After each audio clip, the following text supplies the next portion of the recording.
कक्षा 9वीं के सभी छात्रों का मैं भागवत कदम तहे दिल से स्वागत करता हूं। आज हम पद के बारे में, रैदास के पद के बारे में अधिक जानकारी लेंगे। सबसे पहले हमने रैदास के जो पहले पद है, पहले पद का पहला भाग जो है वो हमने देखा था। अब कैसे छूटे राम नाम रट लागी, प्रभु जी तुम चंदन हम पानी, जाकी अंग अंग बास समानी, प्रभु जी तुम घन बन मोरा हम मोरा, जैसे चितवत चंद चकोरा, प्रभु जी तुम दीपक हम बाती, जाकी ज्योति बरे दिन राती, प्रभु जी तुम मोती हम धागा, जैसे सोने ही मिलत सुहागा, प्रभु जी तुम स्वामी हम दासा, ऐसी भक्ति करे रैदासा। इसका आशय हमने देखा था। हे प्रभु, हमारे मन में जो आपके नाम की रट लग गई है वह कैसे छूट सकती है। ये जो राम नाम जपने की जो आदत लग गई है वो हमारी कैसे छूट सकती है। अब तो मैं तुम्हारा परम भक्त हो गया हूँ, तुम्हारा अनन्य प्रेमी हो गया हूँ। तुमसे और मुझमें, तुम में और मुझ में वही संबंध स्थापित हो चुका है जो चंदन और पानी में होता है। तुम चंदन हम पानी, जाके अंग अंग बास समानी। जैसे चंदन के संपर्क में रहने से पानी में उसकी सुगंध फैल जाती है, उसी प्रकार मेरे तन मन में तुम्हारे प्रेम की सुगंध व्याप्त हो गई है। मैं पानी हूँ, तुम चंदन हो। प्रभु जी तुम आकाश में छाए काले बादल के समान हो। मैं जंगल में नाचने वाला मोर हूँ, तुम घन बन हम मोरा, जैसे चितवत चंद चकोरा। जैसे वर्षा बरसाते बादल को घूमते देखकर मोर खुशी से नाचने लगते हैं, उसी भांति मैं आपके दर्शन पाकर खुशी से भावमुग्ध हो उठता हूँ। जैसे चकोर पक्षी सदा अपने प्रेम पात्र चंद्रमा की ओर ताकता रहता है, उसी भांति मैं सदा तुम्हारा प्रेम पाने के लिए तरसता रहता हूँ। तुम चंद्रमा हो तो मैं चकोर हूँ।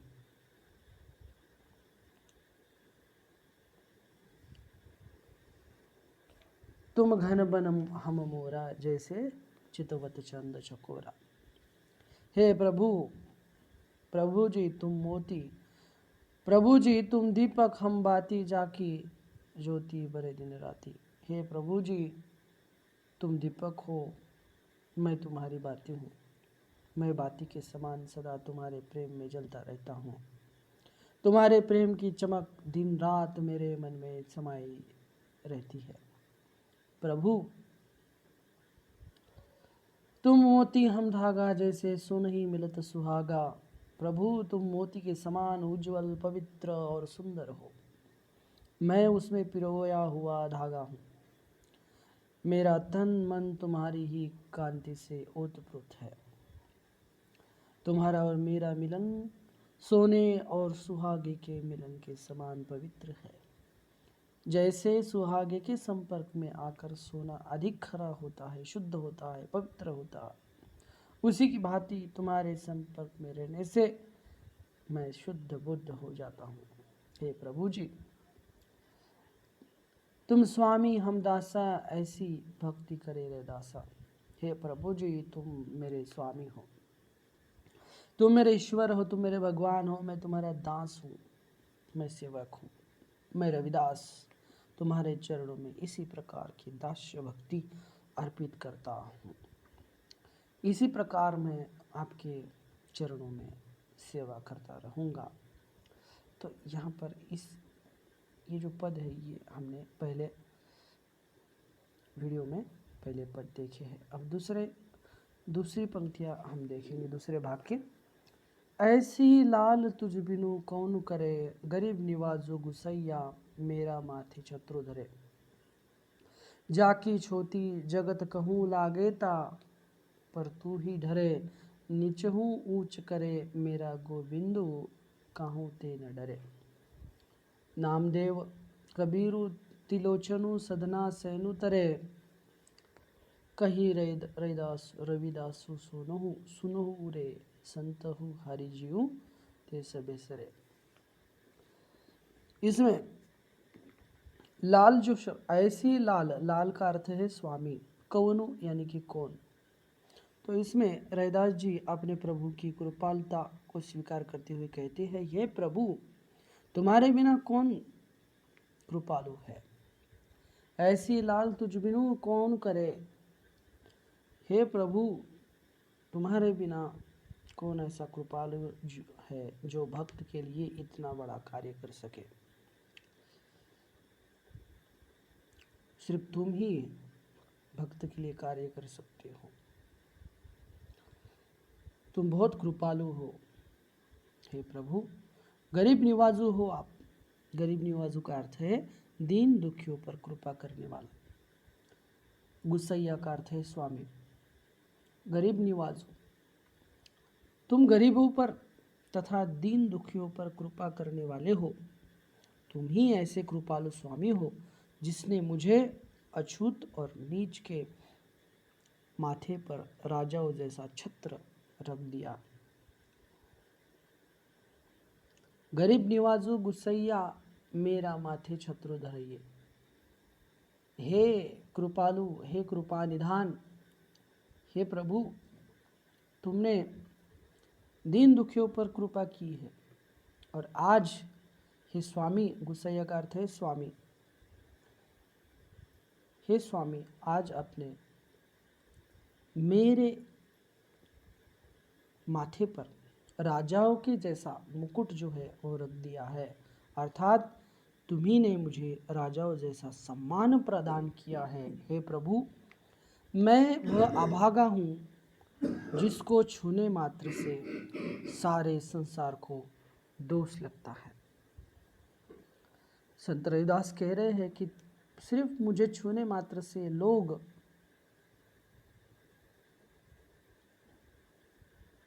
दोषयुक्त हो जाते हैं, लेकिन तुमने तो मुझे अछूत होकर भी नीचहु ऊंच करे, यानी कि मैं अछूत होने के बावजूद भी मेरा सम्मान किया है। प्रभु मेरा गोविंदु कहूँ ते न डरे।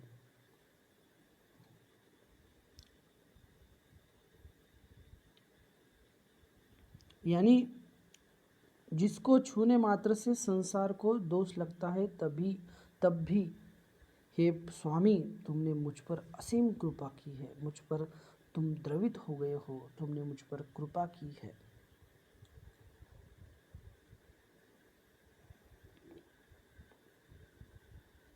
नामदेव कबीरु तिलोचनु सदना सैनु तरे, कही रविदासु सुनहु रे संतहु हरि जीवते सभे सरे। तुमने हे गोविंद, गोपाल, हे भगवान, हे प्रभु तुमने मुझ जैसे नीच प्राणी को इतना उच्च सम्मान प्रदान किया। सचमुच तुम्हें किसी का भी भय नहीं है। निचहु उच्च करे मेरा गोविंदु काहू ते न डरे। हे गोविंद, हे भगवान तुम किसी से डरते नहीं हो। मैं नीच होकर भी, मैं निचली जाति का होकर भी तुमने मुझे सम्मान दिया। तू किसी से बिल्कुल डरने वाला नहीं है। तुम्हारी ही कृपा से नामदेव जैसे छिपी, कबीर जैसे जुलाहे, त्रिलोचन जैसे सामान्य, सधना जैसे कसाई और सैन जैसे नाई संसार से तर गए। तुम्हारा नाम लेकर ही, तुम्हारी कृपा से नामदेव जैसे छिपी जाति से, कबीर जुलाह जाति से, त्रिलोचन सामान्य जाति से और सधना कसाई की जाति से और सैन जो है सैन नाई जाति से संसार में तर गए हैं। सिर्फ तुम्हारे नाम के कारण, तुम्हारे नाम के कारण वो धन्य हो गए हैं, उन्हें ज्ञान प्राप्त हो गया। कही रविदासु सुनहु रे, यानी कि यहाँ पर रविदास कहते हैं हे संतो सुनो, सुनहु रे संतहु, हे संतो सुनो, हरि जी सब कुछ करने में समर्थ है, वे कुछ भी कर सकते हैं।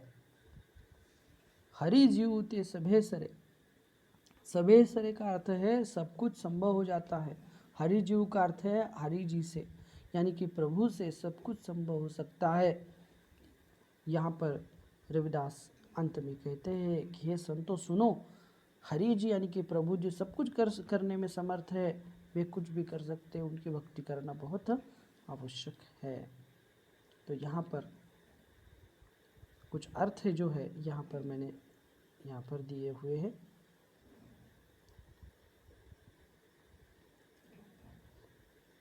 यहाँ पर हमने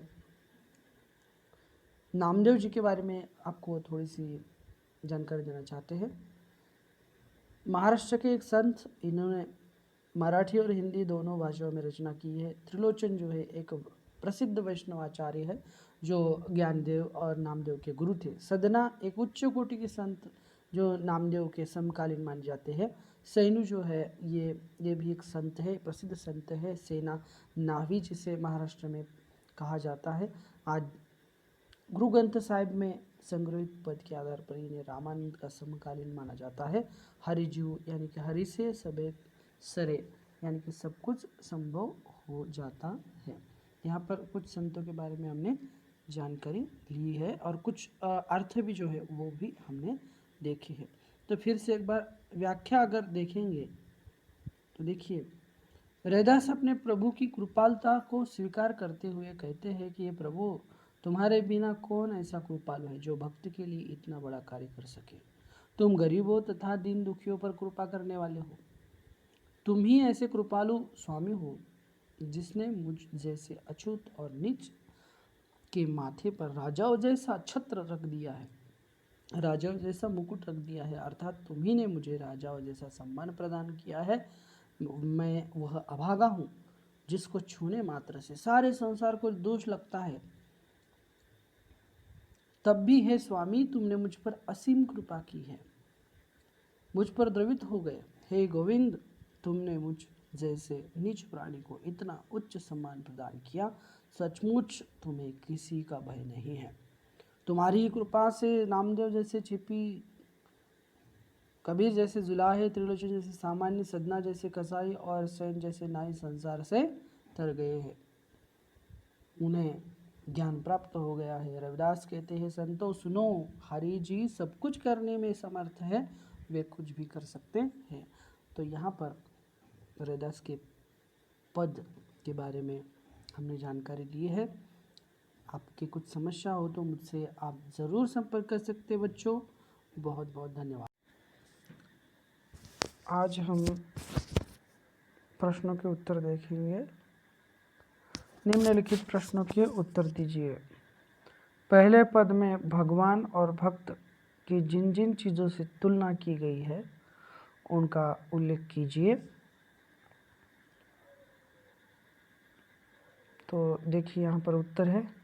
पहले पद में भगवान और भक्त की निम्नलिखित चीज़ों से तुलना की गई है। भगवान की चंदन से और भक्त की पानी से, भगवान की घन वन से और भक्त की मोर से, भगवान की चांद से और भक्त की चकोर से, भगवान की दीपक से और भक्त की बाती से, भगवान की मोती से और भक्त की धागे से, भगवान की सुहागे से और भक्त की सोने से तुलना की गई है। तो दूसरा प्रश्न है, पहले पद की प्रत्येक पंक्ति के अंत में तुकांत शब्दों के प्रयोग से नाद सौंदर्य आ गया है, जैसे पानी, समानी आदि। इस पद में ये अन्य तुकांत शब्द छांटकर लिखिए। तुकांत शब्द है मोरा, चकोरा, बाती, राती, धागा, सुहागा, दासा, रैदासा। यहाँ पर ग प्रश्न है, पहले पद में कुछ शब्द अर्थ की दृष्टि से परस्पर संबद्ध है, ऐसे शब्दों को छांटकर लिखिए। तो ग का उत्तर देखिए, चंदन, बांस, घनबन, मोर, चंद, चकोर, मोती, धागा, सोना, सुहागा, स्वामी, दास, स्वामी, दास, स्वामी, दास। इस प्रकार प्रश्न के उत्तर ग तक हुए हैं। अब घ प्रश्न देखेंगे। दूसरे पद में कवि ने गरीब निवाजू किसे कहा है? स्पष्ट कीजिए। तो देखिए यहाँ पर दूसरे पद में कवि ने अपने प्रभु को गरीब निवाजू कहा है। इसका अर्थ है दीन दुखियों पर दया करने वाला। प्रभु ने रैदास जैसे अछूत माने जाने वाले प्राणी को संत की पदवी प्रदान की। रैदास जन जन के पूज्य बने, उन्हें महान संतों जैसा सम्मान मिला। रैदास की दृष्टि में यह उनके प्रभु की दीनता, दयालुता और अपार कृपा की है। रैदास की दृष्टि से यह उनके प्रभु की दीन, दयालुता और अपार कृपा की है। 9 दूसरे पद की जाकी छोटी जगत कहू लागे ता पर तू ही ढरे। इस पंक्ति का आशय स्पष्ट कीजिए। तो इस पंक्ति का आशय ये है, ईश्वर दीन दयालु है। रैदास अछूत माने जाते थे, वे जाति से चमार थे, इसलिए लोग उनके छूते में भी दोष मानते थे। फिर भी प्रभु उन पर द्रवित हो गए, उन्होंने उन्हें महान संत बना दिया।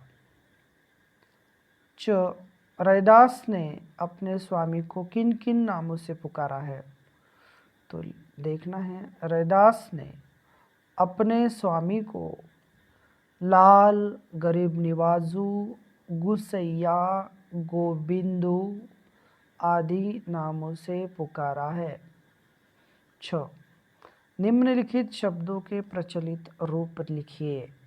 मोरा चंद बाती ज्योति बरे राती छत्रु धरे छोटी तू ही गुसैया। तो मोरा का अर्थ है मोर, चंद का अर्थ है चांद, बाती का अर्थ है बत्ती, ज्योति का अर्थ है ज्योति, बरे का अर्थ है जले यानी कि जलाना, राति का अर्थ है रात्रि, रात, छत्रु का अर्थ है छत्र, छाता, धरे का अर्थ है धारण करना, करे, छोटी का अर्थ है छूत, तू ही का अर्थ है तुम ही, गुसाइया का अर्थ है गोसाई। तो निम्नलिखित पंक्तियों का आशय स्पष्ट करना है, नीचे लिखी पंक्तियों का भाव स्पष्ट करना है। तो इस प्रकार कर सकते हैं। क पंक्ति हम देखेंगे, जाकी अंग अंग बास समानी। यहाँ पर क का उत्तर देखिए, जाकी जिसकी सुगंध मेरे अंग अंग में समा चुकी है, अर्थात मेरे जीवन रूपी जल में परमात्मा रूपी चंदन की सुगंध समा गई है। जाकी अंग अंग बास समानी का भाव स्पष्ट यहाँ पर होता है। ख जैसे चितवत चंद चकोरा।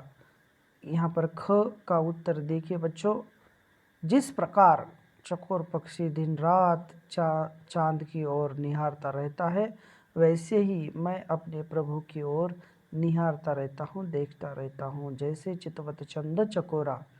ग जाकी ज्योति बरे दिन राती।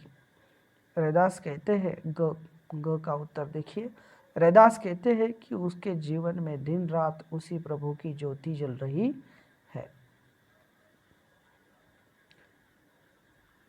घ ऐसी लाल तुझ बिनु कौन करे। रैदास कहते हैं घ का उत्तर देखिए, रैदास कहते हैं कि प्रभु ही सर्वसमर्थ है, दीन दयालु और कृपालु है। उन्होंने रैदास जैसे अछूत को महान संत बना दिया है। ऐसी असीम कृपा ईश्वर ही कर सकता है, ऐसी लाल तुझ बिनु कौन करे। न यानी अंग का उत्तर है, नीचहु ऊंच करे मेरा गोबिंदु काहू ते न डरे। रैदास कहते हैं, आखिरी उत्तर देखिए, न का आखिरी उत्तर है, रैदास कहते हैं गोविंद सर्वसमर्थ है, वह निडर है, वह रैदास जैसे नीच प्राणी को उच्च कोटि का संत बना सकता है। रैदास के इन पदों का केंद्रीय भाव अपने शब्दों में लिखिए। उत्तर, पहले पद का केंद्रीय भाव यह है कि राम नाम की रट यानी कि आदत अब छूट नहीं सकती। रैदास ने राम नाम को अपने अंग अंग में समा लिया है, वह उनका अनन्य भक्त बन चुका है। दूसरे पद का केंद्रीय भाव यह है कि प्रभु दीन दयालु है, कृपालु है, सर्वसमर्थ है तथा निडर है। वे अपनी कृपा से नीच को ऊंच बना सकते हैं, वे उद्धार करता है। तो इस प्रकार हमने पद के प्रश्न उत्तर देखे हैं। यहाँ पर प्रश्न उत्तर भी समाप्त होते हैं। बच्चों कुछ अगर समस्या हो तो मुझसे आप ज़रूर संपर्क कर सकते हैं। बहुत बहुत धन्यवाद।